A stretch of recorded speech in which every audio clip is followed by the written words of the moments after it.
Your session in Neos starts off as a private one, meaning that no other users can join.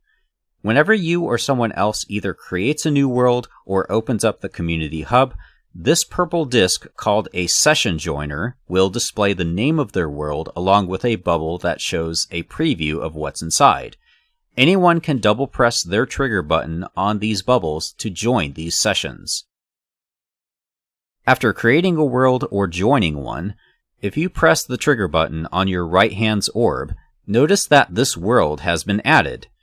Touching or selecting these nodes lets you switch between all worlds that have been loaded, and you can even grab things to transport them from one world to another.